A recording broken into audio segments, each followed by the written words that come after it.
Good evening, I'm Abhiday Shrestha, and these are the headlines of the hour. Investigations on serious crimes linked to political leaders halted. Investigations on cases including fake Bhutanese refugee scam, gold smuggling, cooperatives, fraud in disarray. Election fervor heats up in House of Representatives by-election in Ilam constituency 2. CPN-UML, Rashtriya Swatantra Party and Rashtriya Prajantra Party field youth candidates. The U.S. green lights the transfer of billions of dollars worth of bombs and fighter jets to Israel, even as it publicly expresses concerns about the Israeli invasion of Gaza's Rafah. And Ireland Wolves defeat Nepal A by 40 runs in the second T20 match to clinch the three-match series with a match in hand. Skipper Neil Rock shines with the bat. Top leaders of the three main political parties held a meeting at the Prime Minister's official residence in Balwatar this evening. It has been informed that discussions were held on issues regarding ending the obstruction at the Parliament and to set the agendas for the meeting of the Constitutional Council. At a time when top leaders of the parties were being criticized for not putting enough effort to end the obstruction at the Parliament, the top brass leaders from the two ruling parties, CPN Maoist Centre and CPN-UML, as well as from main opposition Nepali Congress, held a meeting at Balwatar today.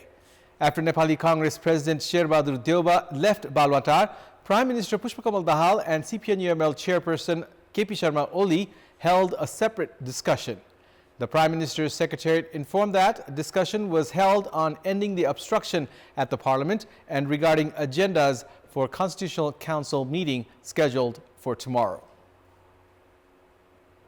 Investigations on a number of serious and organized crimes have been conducted within the past 1 year. Cases including the fake Bhutanese refugee scam, Lalita Niwas land scam, and gold smuggling scandals revealed that the state mechanism had been gripped by crimes. The fake Bhutanese refugee scam was made public after the victims filed complaints with the police. The mastermind of the scam was Keshav Dulal, Sanu Bhandari and Sandesh Sharma. Former Home Minister Balkrishna Khand, Secretary Tek Narayan Pandey, former Deputy Prime Minister Top Bahadur Raimaji, among others, had been arrested in connection with the scam. Police had received 113 complaints against the scam. The investigation on the case has not concluded yet. The investigation came to a halt after the audio recording of Sandesh Sharma was made public. Sharma had mentioned the names of Arjun Rana and Manju Khan. Police had received complaints from additional 18 victims some 7 months ago to begin the second phase of investigation. The victims had complained of fraud of 18.5 billion rupees. However, the investigation on the matter has been halted. Another accused, Bechan Jha, has been absconding. Police had said that he had acquired citizenship certificates from both Nepal and India. However, search for him has also been halted due to political pressure. Likewise, investigation on the Lalita Niwas land scam had been hindered after the arrest of Min Bahadur Gurung and the revelation of the involvement of Supreme Court Justice Kumar Regmi and other political leaders in the case. Investigation on the 60-kilogram gold scandal had also been halted after the Central Investigation Bureau CIB of Nepal Police provided information to Prime Minister Pushpakamal Dahal and former Home Minister Narayan Kaji Shrestha regarding the connection of political leaders, including Krishna Bahadur Mahara, who has already been released from jail due to poor health. Home Minister Rabi Lamichhane has directed to implement the investigation report. However, the investigation on the corporate fraud case has been affected as he has also been alleged of involvement in the scandal. Police have already received complaints from 25 victims of Sudarshan cooperatives of Pokhara.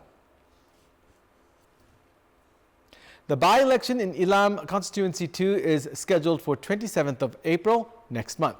In the past, heavyweight candidates used to clash in the constituency. However, majority of the candidates competing this time around are youths. 5 parties have already decided on their candidates, while CPN-UML and Rashtriya Swatantra Party's 32-year-old candidates have already started their election campaign. The seat of the member of the House of Representatives was vacant in Ilam Constituency 2 after the death of former chair of the Constituent Assembly and former Speaker Subhas Nemwang of CPN-UML on 12th of August last year. The by-election in Ilam Constituency 2 is scheduled for 27th of April next month. Ruling CPN-UML has decided to field Subhas Nemwang's son Suhang as its candidate for the by-election in Ilam Constituency 2. Suhang is a member of CPN-UML's law department. He has already started his election campaign in the constituency. Likewise, Rashtriya Swatantra Party has announced Milan Limbu as its candidate for the by-election in Ilam. Milan was active as a journalist prior to running in the election. Likewise, CPN Unified Socialist has put forth Jeet Bahadur Rai as its candidate in Ilam Constituency 2, while Rashtriya Prajantra Party has fielded Lakshmi Gurung as its candidate. Meanwhile, Janamat Party has decided to put forth Premdeep Thumsuhang as its candidate. Likewise, Dekendra Limbu and Arjun Bikram Shahi are making preparations to become independent candidates in Ilam Constituency 2. Meanwhile, Nepali Congress and CPN Maoist Center have not decided on their candidates yet. It's now time for our segment Public Pulse, where you text us with your opinion. Public Pulse. But before that, let's take a look at the results from yesterday's poll. Yesterday, we had asked you, why have activities of foreign diplomats in Nepal increased right after the change in political equation? 25% voted for A, to express goodwill, 45% for B, to step up influence, and 30% for C, regular process. And here's today's question. What's your take on parties considered alternative power being attracted towards ruling power? Your options are A, politics of benefit, B, policy of survival, and C, willingness to exhibit work. The voting is on. Type NEWS, select your option A, B, or C, and send it to 34001 to share your opinion with us. There are more than 1,700 mountains in Nepal, among which 8 are higher than 8,000 meters. Even though it has been 71 years since commercial mountain climbing started, only 405 have been opened for scaling till date. Although there is a possibility of bringing in a lot of tourists by showcasing the highest mountains in the world, they have been overshadowed due to lack of publicity. More in this report. More than 2,000 mountains that spread from Kanchenjunga in the east to Api Saipal in the west have multifaceted importance. These mountains that were once considered as Nepal's security shield are connected to the lives of 400 million people living in the Himalayas and down to the banks of the Ganga River. Nepal has been the choice of many adventure tourists because of the Himalayan range that stretches from east to west at around 1,400 kilometers. Along with the highest peak, Mount Everest, 8 of the 14 mountains in the world above 8,000 meters are in Nepal. Tenzing Norgay Sherpa and Sir Edmund Hillary of New Zealand successfully climbed Mount Everest for the first time on 29th of May 1953, and mountain climbing in Nepal took off commercially. In this period of 71 years, the number of people who have climbed Mount Everest is more than 7,000. Even though 7 decades have passed since the beginning of commercial mountaineering in Nepal, permit is issued only for 405 mountains for climbing.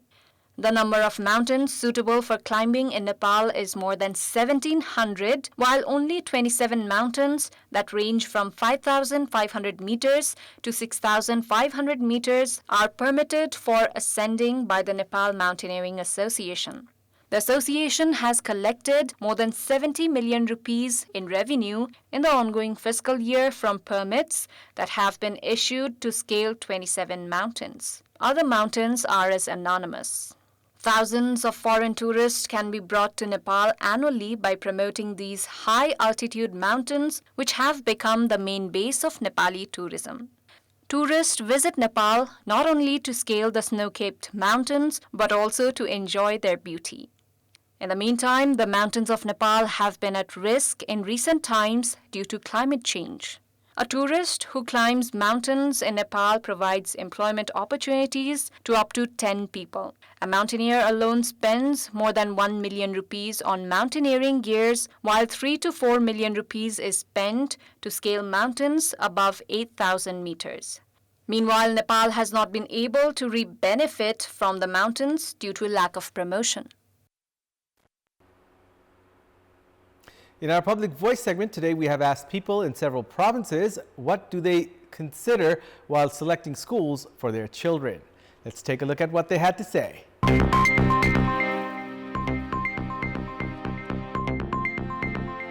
Result राम्रो लागेर र वातावरण राम्रो र बच्चाहरूको अनुशासन राम्रो देखेर त्यही स्कुलमा पढाउन लाग्यो बच्चाको आफ्नो रुचि अनुसार र त्यहाँको वातावरण अनुसार र चाहिँ क्वालिटी अनुसार हामीले चाहिँ छनौट गरिन्छ वातावरण शिक्षकहरू पाइपर्ने ठाउँमा आउन जानको लागि सुविधाको लागि र त्यस स्कुलको शैक्षिक वातावरण सरसफाइको लागि मैले बच्चा पढाउने डिसिजन गरेको स्कुलमा कस्तो खालको वातावरणमा त्यो बच्चालाई त्यहाँ शिक्षा दिइन्छ भन्ने कुराहरू नै महत्त्वपूर्ण लाग्छ जहाँ राम्रो पठन पाठन हुन्छ त्यही नै गरिन्छ र बालमैत्री भएको विद्यालयमा विद्यालयको शैक्षिक गुणस्तर हामी ख्याल गर्छौँ जुन विद्यालय एकदम एकजुट भएर गुणस्तरीय शिक्षामा लागिपरेको छ दत्तचित्त भएको छ त्यो विद्यालय छान्नुपर्छ एकदमै निस्वार्थ रूपले विद्यार्थीहरू पढाउनु पर्छ भन्ने सोच राखेका विद्यालयहरूमा पढाउने गरिन्छ कुन विद्यालयमा दक्ष जनशक्ति छ कुन विद्यालय चाहिँ अलि राजनीतिभन्दा बाहिर छ त्यो विद्यालयहरूलाई छानेर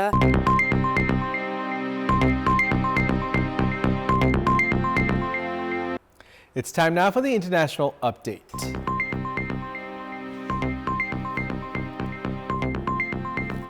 The United States has green-lighted the transfer of billions of dollars worth of bombs and fighter jets to Israel, even as it publicly expressed concerns about the long-threatened Israeli invasion of Gaza's Rafah and the rising civilian casualties in the enclave.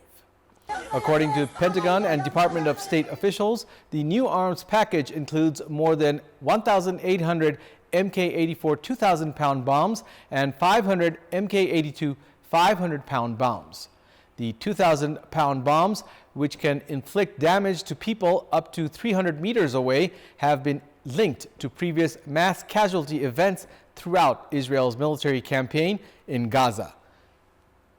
The U.S. gives $3.8 billion in annual military assistance to its longtime ally. The U.S. continues to provide weapons packages to Israel while pushing for an end to hostilities in the 5-month war, and last Monday did not veto a United Nations Security Council resolution demanding an immediate ceasefire in the Gaza Strip and the release of captives. In the face of widespread international condemnation, including from Washington, Israel has said it will soon launch a ground invasion of Rafah, the southernmost city in the Gaza Strip that borders Egypt and where about 1.5 million forcibly displaced Palestinians are sheltering. U.S. senators have urged President Joe Biden to cut military aid to Israel until it ensures access to humanitarian aid for Gaza. Many countries and rights groups have called for Israel to obey an International Court of Justice order to allow the unimpeded delivery of aid into Gaza, where famine has set in. Sports news. Ireland Wolves defeated Nepal A by 40 runs in the second T20 match to clinch the 3-match series with a match in hand. Nepal had lost the first match of the series yesterday by 21 runs. Ireland skipper Neil Rock shined with the bat to guide Ireland to victory today. In the match played at the Tribhuvan University Cricket Ground in Kantipur, Ireland were put to bat and posted an impressive total of 224 runs for the loss of 6 wickets in the allotted 20 overs.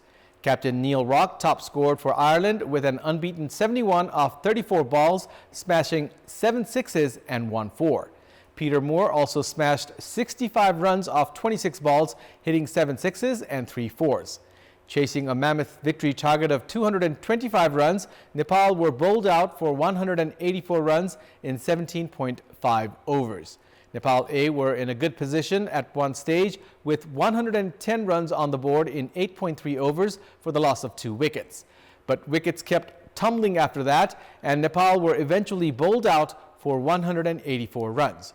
Opener Dev Khanal was the leading run scorer for Nepal with a quick-fire 47 of 25 balls, hitting 7 fours. Bashir Ahmad also scored 27 of 23 balls. Skipper Binod Bhandari smashed 26 of 13 balls, and opener Lokesh Bum scored a quick-fire 25 of 13 balls. Ben White was the pick of the Irish bowlers, grabbing 3 wickets. The third and final match of the series is scheduled for this Monday. That's all for the moment. Thank you for watching. Good night.